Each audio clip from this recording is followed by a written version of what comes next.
My name is Imagine Creativity, and it's January 1st, 2024. I am currently 22. I currently have 1,003 subscribers over on YouTube. I currently have 1,543 subscribers over on YouTube, which is like the most I've ever grown in a year, which is hard. 347 Aiden. The most followed person who follows me is still 347 Aiden, which followed me back with reactions, but we did also get a follow from like Andy King. It's Luxity, or Christian Gates is his like stage name, and then a few like YouTube algorithm commentary guys that I'm pretty excited about knowing who I am. My favorite video I've made so far this year has to be the Grimace Shake video. That one took a while to make, and honestly I really think breaks the norm of like a commentary video, because it's like building this story. Like there's not a story, but I'm coming up with this like conspiracy of what Grimace is, what Grimace does, and it was really fun to put together. But I'm definitely looking forward to this year because I'm gonna actually upload, because I think I only have 3 videos to choose from this year, which is not my proudest moment, but fuck it, we ball. My biggest inspirations right now over on YouTube are, shocker, commentary videos. The main ones are Mia Cole, Gabby Bell, Curtis Connor, Danny Gonzalez. I love the way they can mix comedy with like philosophy in such a beautiful way. Honestly, I still really agree with the inspirations. I think if anyone, Mia Cole is kind of the person that's kind of pushing me into this more artistic self-reflection, informational commentary era that we're starting to get into. And another person that I would like to add to this list of great people is Scott Kramer. I feel like Scott is considered a commentary YouTuber, but he paves his own path and is like really proud of like how original he is, and I strive to have that originality and that consistency, because the dude drops bangers a lot. Oh, 100%. I do the music stuff for fun. I'd be surprised if anything ever came of it. I'm just doing it because I enjoy it. I have friends that do it, and honestly, it's not bad. It's fun.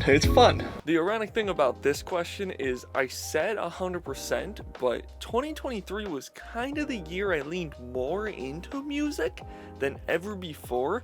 I mean, there was a point where I was going out to like a little homemade studio almost once a week for like 5 months straight, making stuff, finding my sound, making a lot of songs that probably never make the light of day, but it got me a lot more comfortable with stuff. I pretty much have a completely finished collab EP with Steve Clown Emoji for it, and I just think it's funny that I was so sure that YouTube did, but my actions showed that I kind of wanted to mess with music more. But this year is going to be different. I'm going to try to split the difference because I have a lot planned for music, especially the first like month of this year. And I like to consistently drop stuff for you guys there, which is pretty easy because it takes like a day, you know, give you guys something. And then YouTube is of course going to become a priority. I'd like to upload at least half of the weeks this year. I mean, that's not that hard to do. One thing I'd wish I do better is I wish that I was more consistent with my stuff instead of falling into these little pits where I'm like, I'm not good enough, I'm a copycat, you know, like dealing with imposter syndrome here and there, dealing with the friction of doing something you want all the time because that's what it takes. And the beautiful thing about that, I love that I say that, because I feel like this year was kind of the year that I had to face that, because there was a lot of times where I'd get into these ruts for weeks and weeks, and then I'd scrap a video, like the Grimace Shake video. I had that written and ready to record back in March, July, right when the Grimace Shake was at its peak, and it didn't come out till October. So, or maybe even November. It might have been November when I dropped that. I don't remember, but there was things like that that really showed me and made me have to look, you know, at myself and be like, okay, why am I feeling this way? You know, and a lot of it boils down to sometimes you just kind of get into an echo chamber with yourself or with the people you show your work to, and you know, if you don't have a good communicative relationship with yourself, you're gonna doubt it. You're gonna pull back these ideas that you feel like you're doing, but like you're gonna convince yourself it's not enough when it is. You know, you gotta make 100 shitty drawings to make one okay one sometimes. And you know, I've been there. I mean, I have over 2,000 privated videos on this channel, or on the Imagine Creativity channel. So I've done the time to like make bad content, and I really feel like this year really showed me that like I don't make bad content anymore. And because of that, this new learning curve becomes, how can I be consistent at good content?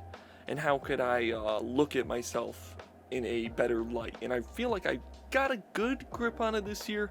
I'm a lot better with dealing with stuff. I haven't felt that feeling I was talking about last year with the whole imposter syndrome thing in so long. What's funny is I say that, but when I was setting up to record this, because this is a series based loosely on like the Vanity Fair interviews, you know, there was a part of me that was kind of wanting to get in my head being like, that's not even original. You got to be original. What are you doing? But then it's like, you put your own unique twist on it, you know, you take inspiration. I'm not, you know, so I'm definitely handling that kind of stuff in a lot healthier ways. So that's one thing I kept myself to this year. Honestly, I think the biggest thing that keeps me going is the enjoyment of it. The moment I don't enjoy it is the moment I'm not going to do it. I've done that in the past with reactions and other type videos. The moment I didn't enjoy them, I'm like, why am I doing this? And I've always wanted to do commentary, so I think I found my niche that I'm always going to stick to because I love what I'm doing. I 100% agree with what I think I was trying to say there, but you know, there's times where you're not really feeling like editing. But like, you kind of should, you know? It's the same reason why like some days you wake up and you feel like, oh man, I gotta shower, I gotta run out, and you feel like just curling up. Some days, you know, I should just do it, because those days, I learned this year, can turn into weeks, can turn into months.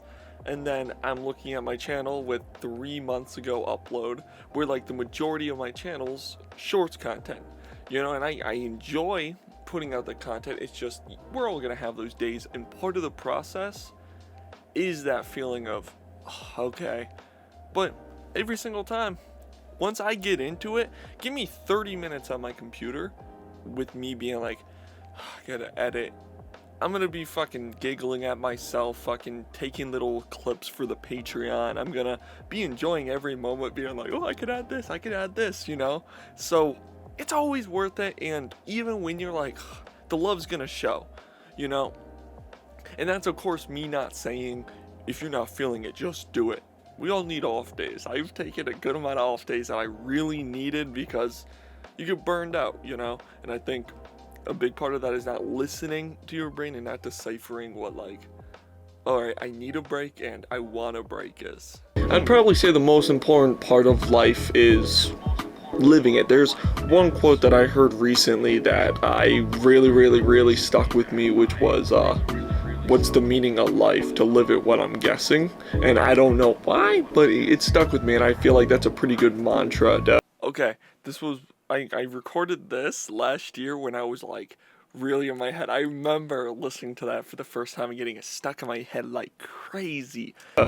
Keep on, like, as long as you're not hurting someone and you're actively sharing love and you're doing your best, even if you're having a hard day and your best today wasn't as good as your best yesterday, I mean, you're human. Enjoy it. I like that. That's good. I got nothing to add. I mean, I'm not a big fan of it. That's funny, because like I was looking for that flannel because I thought I remembered myself really liking that style, and I've kept the style. The biggest change I've really done this year is with my hair, and like, you know, I got a little bit more of like retro rugged.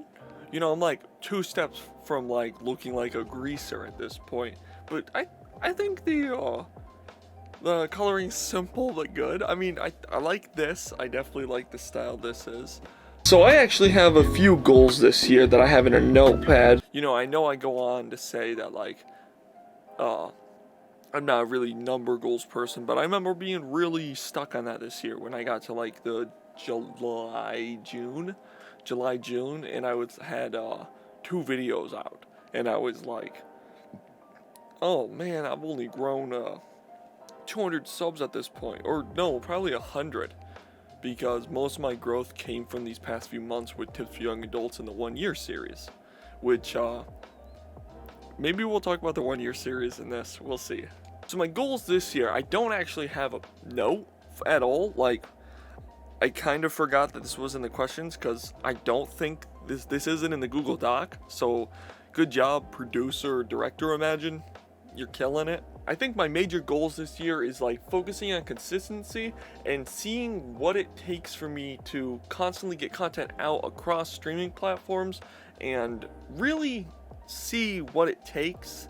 Which means this next slight goal makes me sound like a hypocrite, because I'm gonna try to reach 3K by July, and it's not just due to the number. I think if I put a number behind it, I can start using that to learn what is working, what's not working, and drive me, you know, like I want to put out content weekly, and I'm growing at this pace because this is the first time that I've stopped uploading Tips for Young Adults in nearly 3 months, and this is the first time my channel's becoming stagnant again, and this is the first time that I'm stressing about it a little bit, not in like an unhealthy, oh my god, stare at the numbers way, but I have 52 of them written.